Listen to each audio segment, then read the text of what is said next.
Mesdames et messieurs, bonsoir, c'est le 19-20, bienvenue dans cette édition régionale. La rentrée, ça n'est pas que retourner à l'école, encore faut-il réussir en classe. Alors quelles sont les clés de la réussite? Nous en parlerons avec le psychologue et auteur nancéen Jean-Luc Aubert qui vient de lancer sa chaîne sur un grand réseau social. C'est la rentrée pour 400 000 élèves lorrains, on vous en a parlé hier, et une question qui taraude les enfants et peut-être encore plus les parents, c'est bien sûr la réussite scolaire. Des questions que traite depuis 30 ans Jean-Luc Aubert, qui est avec nous ce soir, qui est psychologue clinicien à Nancy. Bonsoir Monsieur Aubert, vous avez écrit plus d'une douzaine d'ouvrages et depuis quelques semaines, vous publiez une chaîne sur un grand réseau social dont on taira le nom. Alors pour les psychologues, il y aurait en fait 5 facteurs clés de réussite à l'école. Quels sont-ils ? Il faut d'abord être motivé, c'est le premier atout. Ensuite, il faut être disponible psychiquement et physiquement. Ensuite, il faut avoir une intelligence à minima, c'est-à-dire un QI à peu près normal globalement.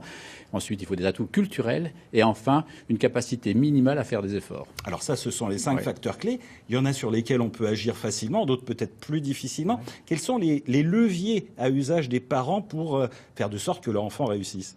La motivation, ça se travaille au jour le jour. On voit ça à travers l'enfant qui pose des questions. Pourquoi ci, pourquoi ça? Le tout petit pose ce genre de questions. Ensuite, il a des activités ludiques variées.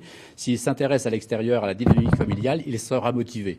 Parce que ça se transférera aussi à l'école. La disponibilité psychique, c'est autre chose. Vous me suivez bien? Ah, je suis toujours avec vous. Je suis disponible psychiquement. Absolument. Donc, il faut être disponible psychiquement à la fois consciemment et inconsciemment. C'est-à-dire qu'on peut avoir des soucis conscients. C'est facilement objectivable. C'est-à-dire qu'il y a des soucis à la maison, il y a une maladie, un deuil, des accidents, quelque chose. À ce moment-là, on peut objectiver le pourquoi du souci. À ce moment-là, l'enfant ne sera pas disponible. Il y a des soucis inconscients, c'est plus compliqué. Il est préoccupé par des processus qu'il a mis en place, défensifs ou adaptatifs. Et à ce moment-là, il n'est pas disponible non plus pour réussir à l'école. Ça veut dire que finalement, en fait, ça n'est pas tant ce qui se passe à l'école que ce qui se passe dans son environnement qui est important. Il ne faut pas oublier, comme vous le dites souvent, comme vous me l'avez dit quand on a préparé donc cet entretien, l'enfant n'est pas qu'un élève. Absolument, oui. Non, mais voilà, les atouts se préparent à la maison. Ça ne devrait pas être le cas, mais c'est le cas. En particulier, un autre atout dont on va parler, c'est l'atout culturel. Il faut savoir que dès la maternelle, l'enfant a besoin d'un bon langage, d'un langage suffisant pour réussir à l'école. Pourquoi ? S'il ne parle pas bien, s'il ne s'exprime pas bien, s'il ne comprend pas bien ce qui se dit à l'école, il va être en difficulté. Et s'il ne comprend pas bien les consignes de la maîtresse, il va être en difficulté.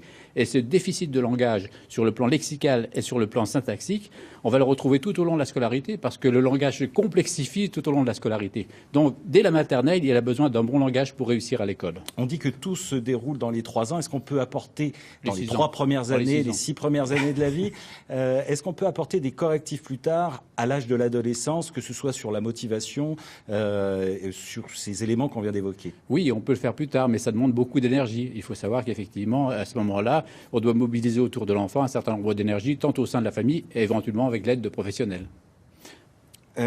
Une dernière question. Vous, dans votre blog, donc, de votre chaîne sur les réseaux sociaux, vous parlez du téléphone portable, c'est d'actualité. Alors, pour ou contre le psychologue? Absolument pour. Tous les parents ne contrediront pas, c'est nécessaire. Je suis même pour la décision d'interdiction. Pour l'interdiction de l'interdiction, y compris au lycée d'ailleurs, parce que vous savez, les enfants et les adolescents sont passés maîtres dans l'art de faire des SMS en dessous de la table.